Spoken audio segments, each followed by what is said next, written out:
What are you ready to do for money, dear friends? Think about this question, because your answer will show you what kind of person you are, why you are such a person, and whether you are a person at all. Some people convince themselves and others that money is not the most important thing for them and that they would never dare to do certain things for money, although you can say anything, especially when you are not responsible for your words. Other people, on the contrary, both speak and act as if they are really ready to do anything, absolutely anything, for money. In general, life often shows us that the words of many people do not match their actions, so words cannot be trusted. And indeed, people sell their asses for money, they go to kill and die for money, they ruin their health and betray the people closest to them for money. Yes, there are plenty of all kinds of people in our world, and there are corrupt people in it, and mean, and aggressive, and strong, decent, honest people, too, thank God, there are, who are not so easy to buy, at least for money. We will talk about all of them in this article, dear readers, we will analyze them all, both sinners and saints. Actually, I decided to write an article on this topic, first of all, because my recent conversations with people who have turned to me for advice on financial issues clearly indicate that these people are in a desperate situation due to money problems. And these problems are connected with those fundamental views on money that most of these people adhere to and which to a certain extent limit their ability to earn this money. We have always needed money, and in difficult times, when social Darwinism in the yard begins to acquire an increasingly severe appearance, we begin to need it even more. This is good to some extent, because when real problems appear in society, there are more or less adequate people with whom you can talk about serious topics. All this idiotic talk about who, from some stars, slept with whom, who married whom and who fathered a child with whom, as well as about what is fashionable to pull on your ass these days, what genes are there and so on, fade into the background, and even further. People become more serious and begin to pay attention to real values and are forced to deal with important problems in life. I would not call money a real value, but you need to show interest in it. It is useless to communicate with people who are doing well, because they are like zombies, they see nothing and hear nothing, they just consume and consume and consume. It was difficult for me to explain anything important to such creatures when they turned to me for help in more peaceful and well-fed times, but now, when we are in the yard of what we are accustomed to call a crisis, people do not just listen to me, they try to hear me. And therefore I think that now is the time to talk, including on this topic, on the topic of what people are ready to do for money. Therefore, we will solve the problems with money that many of you, I am sure, have by expanding the boundaries of our capabilities, allowing us to earn normal money, on which we can live normally. And for this, we need to expand our boundaries of knowledge of this world of money and the world in general. In my opinion, it is quite obvious that human behavior depends, first of all, on his worldview, which in turn determines the ideology of a person, guided by which a person makes in his life, correct and necessary for him, from his point of view, decisions. Thus, having a certain idea of life in this world, a person, according to these ideas, forms his attitude to something or someone, and only then determines for himself the degree of what is permitted, and, as a rule, does not go beyond the limits that he has defined for himself and with which he has limited himself. So, much depends on our attitude to money, not only our material condition, but our whole life. It is very important to understand this for everyone who wants to be not just a money-making machine, but a person who is always and under any circumstances able to take care of himself. A money-making machine, in principle, can live quite richly, but it will be tuned to only one specific function, which sometimes, it should be noted, ceases to bring profit. And behind such a human machine, there will always be a real person who will have his share of what this machine earns, sometimes with very hard work. That is, a human machine for earning money is someone's cash cow. Sometimes, as I have already said, the work of machines stops bringing profit. When, say, a machine is deprived of work and replaced by another machine, more productive, or if society stops needing the work of this or that machine. Or even in a whole series of such machines, society stops needing. And what happens then? The same thing as with an old washing machine, refrigerator, TV, the machine is thrown into the trash. For example, bureaucrats are very afraid that their work will be unclaimed, and that they, often essentially unable to do anything useful for society, will find themselves one-on-one with real life, with this harsh world in which no one wants to voluntarily feed parasites. The same thing happens with highly specialized specialists. They may simply cease to be needed, and then they become unclaimed automatons, with a function that no one needs. Therefore, it is important for each person to understand how useful he really is to other people, how useful he can be to other people if he wants, because his survival depends on this understanding. Nowadays, many people do not even understand the meaning of the activity they are engaged in. They receive a salary and, of course, it is not enough for them, they want more, but they do not even think about where and for what the money comes to them. Such people have a more serious attitude to money than to themselves, because they do not realize the degree of their usefulness, which, in theory, should be measured by their salary. That is, ideally, it should be like this: he who works, he eats. Therefore, a person should be ready to work if he needs money, to normal, useful for society, and in demand by society work.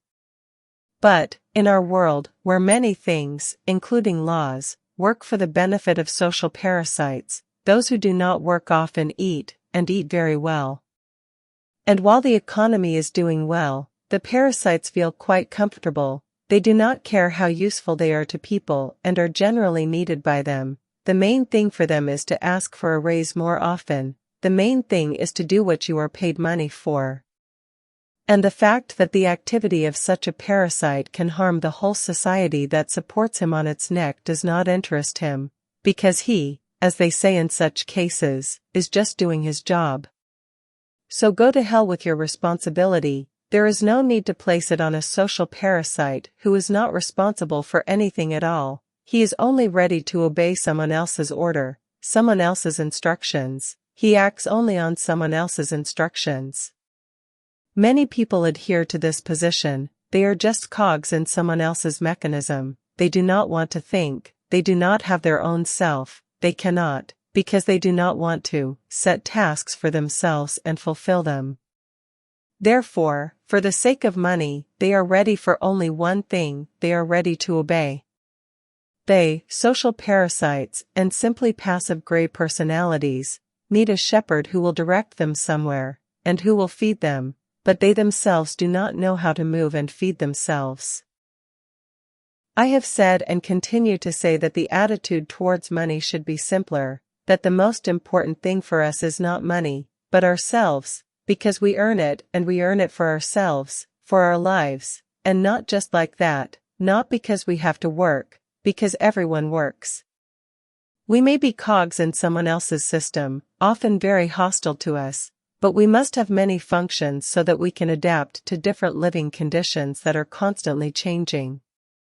And we must also have our own self, if we do not want to devote our entire lives to building someone else's happiness, but want to make ourselves happy, if we do not want to burn through our lives like the last losers, giving all our life juices to someone else for money, but instead try to settle down in life as best as possible in order to live for ourselves.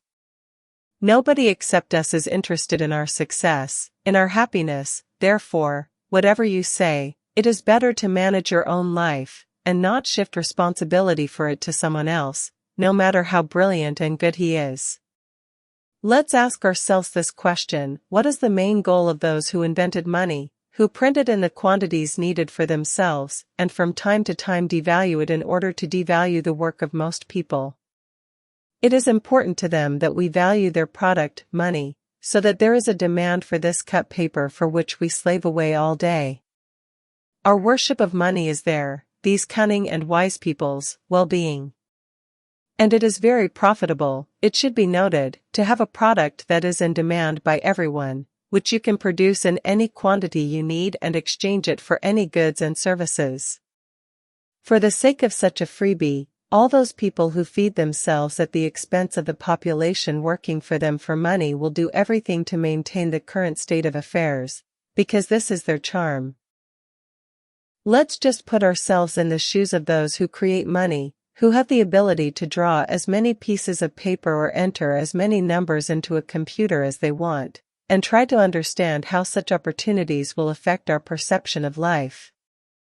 Wouldn't that tempt us to buy up everything and everyone from the obedient herd of sheep, ready to give you everything you need, including their own lives, for your piece of paper, for your numbers? It's probably cool, not just profitable, but cool. Only one thing is needed, for this very herd to agree to sell you something for your paper, and for this, you need to convince the majority of sheep that your paper is a real value and that the sheep cannot do without it. You don't need to convince everyone of this, it's impossible to do, because in any society there will always be smart people who do not believe in any fairy tales, they check any information and think about it. But it is enough to convince the majority of people of this, that is, the majority of sheep, which will then subdue the minority that is not susceptible to manipulation and force it to play by the rules that are common to all. From all this it follows that your attitude to money is actually not your attitude to money, it is someone else's program that was put into your head and whose work meets someone else's interests. You do not have your own opinion about money, you simply treat it the way you and most other people have taught you to treat it. Well, when a person, not without outside help, determines his attitude to money, he will also know what he is ready to do for them, since his possibilities will be determined by his desires. There are people who are ready to hang themselves for a penny, they treat money very seriously, as if money is the most important thing in life, even more important than themselves, which in turn indicates the level of intellectual development of such people. This level is extremely low, and this is natural, because a normal, healthy, first of all, mentally healthy person will never value something or even someone more than himself. Well, okay, if a mother can give her life for her child, and also for the sake of love and for the sake of their loved ones, people are ready to do a lot, but when some money or all sorts of gods become more important to a person than himself, this is already a diagnosis, friends. So think about who and how formed your attitude to money, and what you were taught to do for this money, or what you are forced to do for it. I am sure that you do not really like much of what you can do, what allows you to earn money, and besides, your activity, most likely, does not bring you much money. So, somehow or other we all get by, earning some modest amount of money in different ways, but the really great opportunities, allowing not only to turn over big money, but also to control people with this money, are concentrated in the hands of a small number of people, those people who have power. So, friends, and I think that you will agree with me on this, for money we are ready to do basically everything that we were taught to do for them, and nothing more. Well, this is a rule, there are exceptions. Let's say they teach you to kill for money, which means that it will not be difficult for you to kill a person, even for a small sum of money. For you, it will be as natural as, say, sweeping a yard for a small salary. And vice versa, if not only killing, but even deceiving other people for money is unacceptable to you, then you will not do it, for you it will be wild. So our worldview attitudes play a rather significant role in our lives. We can say that they determine our entire life, our entire, so-called destiny. And then we think that God has prepared some special purpose for us, while in fact, everything that we carry in our heads, that someone once put there, this is our destiny. Now imagine what was put into the heads of those people who do God knows what for money, who are ready to sell their souls to the devil for money, not to mention their own ass. Clearly, this is something, this is not pure and bright, which should make the world a better place. As for the conversations about who is ready to do what for money, it is unlikely that people will rush to share their thoughts with you, much less talk about their actions that they have done for money and that do not paint them in a good light. Usually, we only say about ourselves what we consider necessary to say, and not what is really there. Therefore, if someone tells you that money is not the most important thing in his life and that he would never dare to do this or that thing for it, then just ask this person, what does he consider the most important thing for himself, and why? And when he gives you his answer, ask him a second question, for what does he make the most effort, for what he considers the most important thing for himself, or for something unimportant, that is, for money. Compare his answers with his actions, and you will understand what kind of person is in front of you and how he really feels about money. The most important thing for us in this life is what we devote most of our time to and what we try the most for. I don't care what a person says they do about money and kids, but if they don't spend time with their kids and instead spend all day making money, it means that money is more important to them. And vice versa, when someone tells you that they would do anything for money or they would do anything for money, just look at the opportunities they miss and what they do all day. Is they learning anything or messing around? And if they are learning, what is it? What does this person spend their time on? What do they like to do? What sacrifices do they make, and what is it for? And you will understand, not by what they say, but by what they do, what they are really willing to do for money. In general, the question we are considering can be put differently. We can ask ourselves first of all, what should we be ready for the sake of money? Should we be ready for work, normal creative work, or should we better prepare for something less useful, or even frankly harmful to society? Murder, fraud, racketeering, banditry, selling one's own body and similar things, all of them are of course ugly, even disgusting, terrible, but they bring in money, and in some cases, very big money. And people do these things, despite their horror. Moreover, we can say that there are always people who do such things. What is important to understand is that they earn money not in the most beautiful and not the most humane ways, but they earn it. Are you ready to earn money this way? Do you want to earn it this way? Do you need to earn it this way, if you think about it? You know, I always try to approach everything philosophically and at the same time practically, so as not to console myself or other people with illusions and not to rest on any dogmas. Money can be earned in different ways, and therefore each of us earns it as best we can. However, there is something in this world that gives life and there is something that leads to death. We must decide for ourselves whether we want to give life to someone or something, or we want to sow death. When they talk about life according to God's laws, I believe that this is exactly what they are talking about life for the sake of life. So, you and I can earn money in such a way that we are useful to people and this will be our path in life, or we can engage in sabotage and all sorts of nastiness, sowing chaos and death or leading to chaos and death, and this will also be our path in life. And the place we arrive at and the road itself will depend on which path in life each of us decides to take. Personally, I am not ready to do evil for the sake of money. I am not ready to harm other people, deceive them, sow chaos and death in order to have money. I just do not want this. What you are ready to do for money is your own business, friends. Not me, and no one else, is your judge. You are your own judge.